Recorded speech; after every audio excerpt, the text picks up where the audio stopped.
everyone, today I will be talking about my watercolor process. Yay! Yeah, I went ahead and wrote out the things, because usually if I do like a list of stuff, I usually don't write out a list, but I wrote out a list this time, so it's a thing.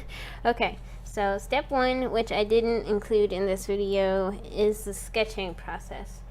And sometimes I sketch on paper, sometimes I sketch on the computer. It really doesn't matter as long as you have a sketch. Sometimes I'll sketch on, like, in my sketchbook. What? And then I'll transfer it over into the computer and I will refine it there and make sure everything is looking right. Sometimes I'll sketch directly on the watercolor paper, which is fine as well. I mean, you can do whatever you want to do. Yeah. And if I sketch on the computer, what I'll usually do is I'll print it out on some regular printer paper and use my light pad to transfer it over onto my watercolor paper, which sometimes I go in with the liner at this point, but on this particular painting I use a red Ticonderoga pencil to transfer the drawing, because I didn't really refine things as much as I normally would on the computer, so there were still some things, mainly in the face, that had to be corrected and refined. So yeah,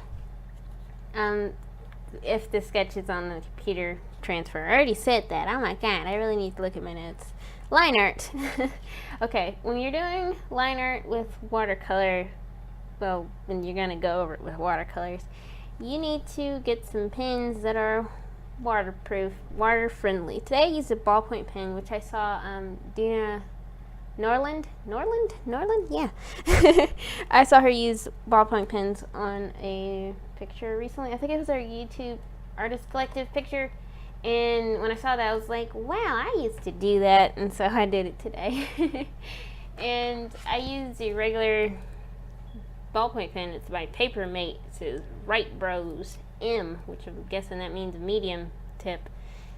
And yeah, Dina had mentioned this in her video. You need to test out stuff before you put it on your final piece, and this is true, you really should. But I have worked with ballpoint pens and watercolors together before, so I didn't really have to test it out, though I did anyway, because I'm me and I have to obsess about things that don't need to be obsessed about, which I would not recommend doing that. Don't do that.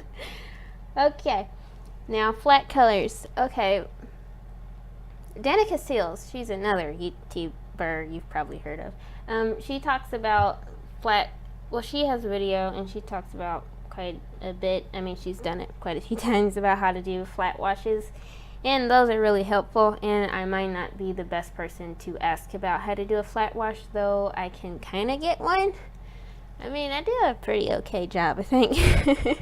But basically, you're going to want to go ahead and fill in whatever it is you need to fill in really, well, not really quickly, but fairly quickly, so that, well, what it is you don't have to move like super lightning sonic fast, but you don't want your paint to dry in between. Like, if you're doing a flat wash, you don't want your paint to dry before you finish, so you have to make sure you've got enough water involved. Which later on in this painting I had kind of had some trouble with, well, I was running out of paint, I think, or something like that, and so it wasn't as wet as it used to be. And I kind of had, it wasn't as flat, but it was in the background.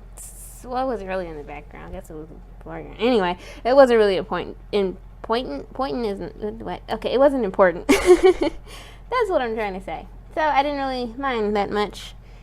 Okay, and the next thing is adding depth if I want to, which sometimes I don't. I'm looking at my watercolor paintings on my wall right now, and I usually just add depth on the face, but as far as clothes are concerned and stuff, I usually don't. I usually just keep those things flat.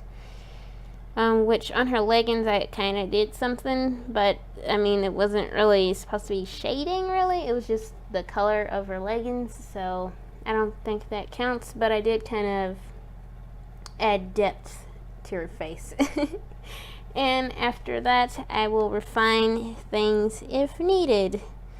And sometimes I'll use Prismacolors, but in this one I didn't use Prismacolors, I just used watercolor on her face, which I guess is the same as adding depth, because usually I'll just keep it flat. But yeah, I did that this time, so that's a thing. And the last thing is to add the highlights. And I use a Uniball Signo broad pencil, pen, in the color white, of course, because they're highlights, and it works pretty well. Well, this particular one, maybe it was too cold when I used it because it was acting funny. I don't like it when my art supplies act funny, because it's never funny. Could you not do that? Or I'll use a Posca pen, which I like a lot. I'm shaking it now. Yeah, I like this thing for when I'm doing galaxies, because it's just amazing, you know. And I also use that Uniball Signo broad one sometimes when I do galaxies too, so it's a thing. Anyways, that's pretty much what I do when I do a watercolor painting. Yay! Now, as far as the liner is concerned, you don't have to do that right after you sketch. You could do that last, especially if your line arting tool of choice is not waterproof. I mean, you don't have to do that. That's just what I do. I do that towards the beginning because I like to see where my stuff is. Sometimes my sketch will get lost, and I don't like it when I lose my sketch. I mean, I don't get lost, buddy. I don't need you to do that to me, you know.